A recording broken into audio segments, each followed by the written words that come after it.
E se a gente tivesse um verdadeiro manual de instruções para o nosso cérebro? A ideia aqui é justamente essa, usar o que a neurociência nos ensina para destravar uma alta performance, mas de um jeito sustentável, entendendo como a nossa mente funciona de verdade.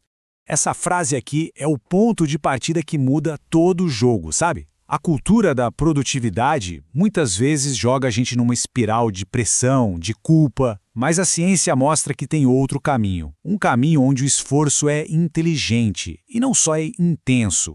Essa imagem da balança é perfeita. É exatamente isso que a gente precisa equilibrar. De um lado, as demandas do dia a dia, do outro, a nossa própria biologia. A neurociência vem para dar clareza, para a gente parar de lutar contra o nosso próprio sistema. O objetivo não é só produzir mais, é produzir melhor, sem queimar todo o combustível no processo. Bom, então este aqui é o nosso roteiro. Vamos começar entendendo essa batalha entre pressão e estratégia. Depois, vamos conhecer o sistema operacional do cérebro. E aí a gente mergulha nos módulos práticos, a engenharia do foco, a gestão de energia, os alertas do sistema, até montar uma rotina totalmente compatível com o nosso cérebro. Sabe aquela sensação de que ser produtivo é uma guerra sem fim contra o cansaço? Pois é, isso é um sintoma muito comum hoje em dia. Mas essa batalha, na verdade, é um baita sinal de que estamos usando a abordagem errada. Uma abordagem de força bruta em vez de inteligência biológica.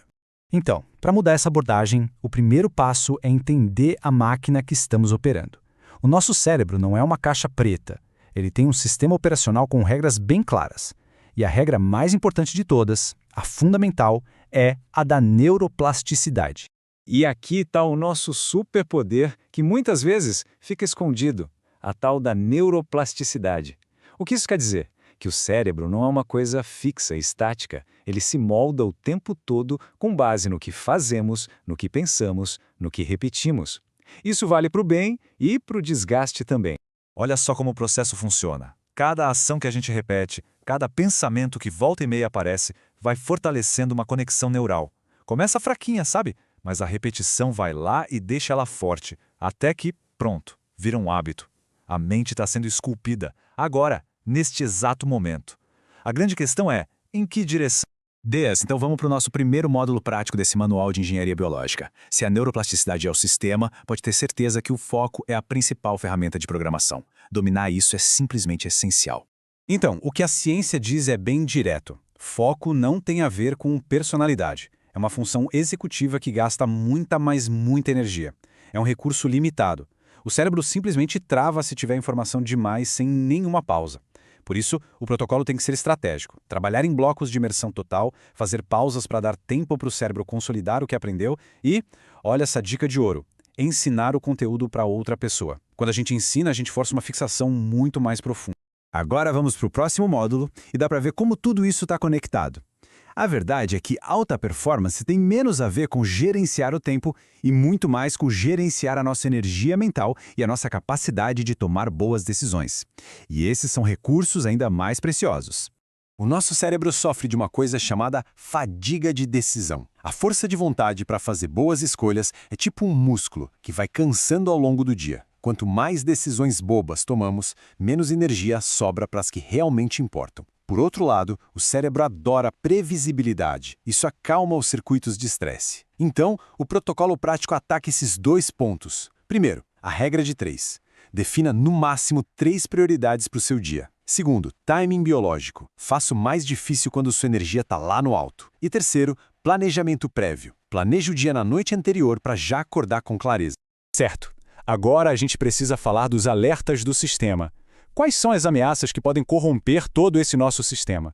No mundo hiperconectado como o nosso, os dois maiores riscos para uma performance sustentável são o burnout e o uso sem critério da tecnologia. Olha, é fundamental entender a diferença aqui. Burnout não é fraqueza, é um sinal de alerta biológico, real. Pensa na luz de óleo do carro piscando. É o corpo avisando que o estresse crônico esgotou todos os recursos de recuperação. Já a produtividade tóxica é a armadilha mental que leva a isso. É aquela crença perigosa de que o nosso valor está atrelado a estar sempre ocupado, o que impede qualquer descanso de verdade. E qual é a correção de rota, então? É uma mudança de mentalidade, que é fundamental. O ponto aqui é sair daquela lógica de glorificar o estar ocupado e entrar na lógica de ser intencionalmente produtivo. Um lugar onde o descanso e a recuperação são partes ativas da estratégia e não um sinal de preguiça. E isso nos leva direto para o nosso hardware externo, a tecnologia. Ela pode ser uma ferramenta incrível ou uma sabotadora de primeira. O protocolo para lidar com isso é simples, mas muito poderoso. Primeiro, elimine o ruído. Desative todas as notificações que não são essenciais. Segundo, inverta o controle. Use a tecnologia para planejar o seu dia e não para reagir ao que chega o tempo todo. E terceiro, pratique o batching, que é agrupar tarefas, como checar e-mails em horários específicos. Ok, chegou a hora de juntar todas essas peças do quebra-cabeça. O objetivo final é construir uma rotina diária que não apenas funcione, mas que seja neurocompatível. Ou seja, uma rotina que respeita o jeito que o nosso cérebro foi projetado para operar.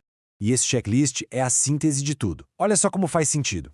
Começa na noite anterior, definindo as 3 prioridades para criar aquela previsibilidade que o cérebro ama. De manhã, atacamos a tarefa mais complexa, aproveitando o pico de energia. Durante o trabalho, blocos de foco alternados com pausas para garantir a consolidação do aprendizado. Nas pausas, um momento de atenção plena para regular as emoções. E no fim do dia, limites claros. Desligar de verdade para fortalecer a neuroplasticidade positiva. E que essa ideia fique martelando na cabeça. Descansar não é o oposto de ser produtivo. É parte essencial do processo. É justamente durante o descanso que o cérebro organiza as informações, recupera energia e fortalece as conexões neurais que realmente importam. Descanso é investimento. No fim das contas, a grande virada de chave é esta: é sair de um campo de batalha diário para entrar num fluxo que seja sustentável. Foco, equilíbrio, aprendizado, isso não são dons com os quais nascemos. São habilidades que podem e devem ser treinadas. A verdadeira evolução acontece quando o cérebro não só aguenta a rotina, mas prospera dentro dela, com resultado e bem-estar andando lado a lado. E para fechar, voltamos à mesma pergunta lá do início, mas agora ela tem um peso diferente. Sabendo que cada escolha, cada hábito molda ativamente o cérebro, a questão que fica é: para qual direção a mente está sendo esculpida? A escolha é contínua, e ela está acontecendo agora mesmo.